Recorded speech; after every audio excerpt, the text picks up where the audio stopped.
তো আজকের হচ্ছে 24 তারিখ মঙ্গলবার। আজকে প্ল্যানিংটা আমরা সবার প্রথমে দেখে নিই। তো বড় টাইম ফ্রেমে আমরা প্ল্যানিং বলতে অ্যানালাইসিসটা করে নিই। আমি নিফটিতে প্রথমে ডেলি টাইম ফ্রেমে দেখুন।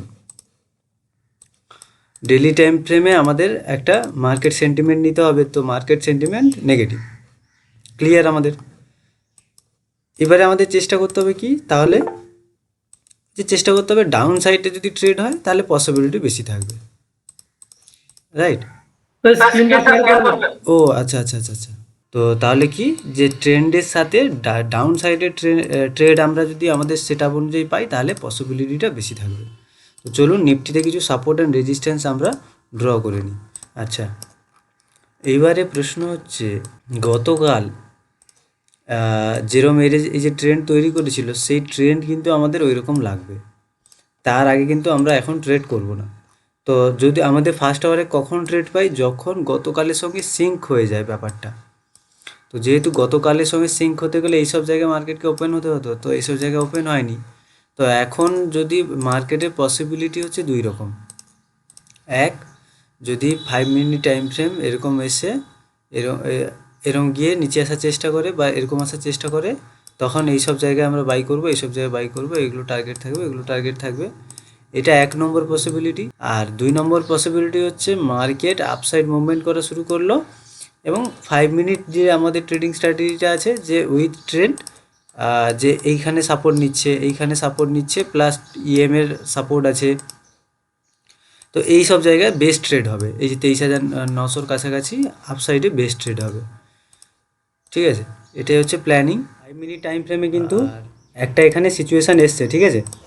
তো এখানে আমি একটা এন্ট্রি, আরও 2-3 মিনিট বাকি আছে, আমি একটু দেখি।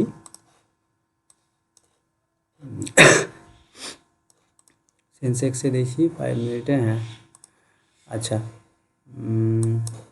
অ্যাট দ্য মানি 23,800 কল আমি একটা এন্ট্রি করব।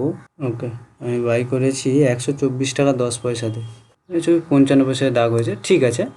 এর নিচে স্টপ লস আমার থাকবে কিন্তু অ্যাটলিস্ট 28 পয়েন্ট মতো স্টপ লস থাকবে এর নিচে, পুরো 28 পয়েন্ট মতো স্টপ লস। আর টার্গেট হচ্ছে 28 পয়েন্ট মতো।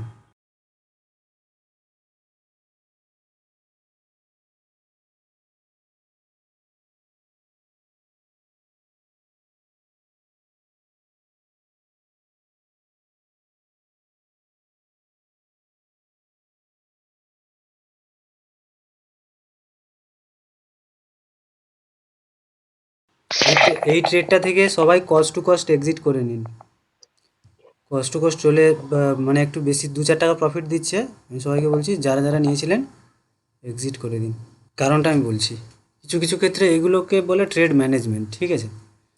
কারণটা কি বলুন তো, দেখুন এইখানে কিন্তু স্ট্রং একটা সাপ্লাই জোন আছে, ঠিক আছে? এই জায়গাতে 130 আমি এক্সিট করে দিয়েছি। 130 আমি এক্সিট করেছি, আর আমার এন্ট্রি ছিল 124-এ। তো 6 টাকা প্রফিটে এটা এক্সিট করেছি। কিন্তু আপনাদেরও বলবো যে যথেষ্ট প্রফিট চলছে এখন, 32 চলছে, এক্সিট করে দিন। কারণ যাবে হয়তো আরেকটু যাবে, এই জায়গাতে স্ট্রং সাপ্লাই জোন আছে। এবারে মার্কেট যেহেতু অ্যাভারেজ প্রাইসের থেকে অনেক দূরে আছে প্রাইস, তাহলে এই জায়গা থেকে কিন্তু ডাউনফল করার চান্স প্রবল আছে, ঠিক আছে?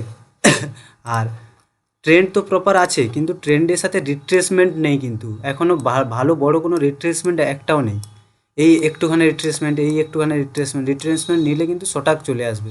তো শটাক এখানে যখন চলে আসবে এই জায়গাতে, হয়তো এই জায়গাতে আসবে, এই জায়গাতে আবার ঘুরে আসবে, কিন্তু যখন ঘুরে আসবে প্রিমিয়ামের প্রাইস, তখন আমাদের স্টপ লস হিট করে দেবে। তো ওই জন্য আমি সবাইকে এক্সিট করে নিতে বলেছি। সবাই মোটামুটি এক্সিট করে নিয়েছেন প্রফিটে তো? এক্সিট করে দিয়েছি। ঠিক আছে। আপনার এন্ট্রি কততে ছিল? আমার 25-এ ছিল। 30-এর দিকেই এক্সিট করেছেন তো?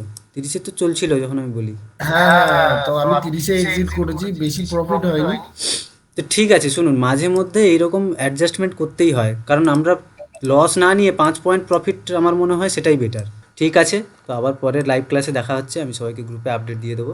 তবে যেটা বলছিলাম, যে রিট্রেসমেন্ট এলে কিন্তু একটা ভালো রিট্রেসমেন্ট আসবে, সেক্ষেত্রে আমাদের পুরো 30-35 পয়েন্ট স্টপ লস হিট করে যাবে। কোনো দরকার নেই এত বড় রিস্ক নিয়ে। ঠিক আছে, সবাইকে টাটা।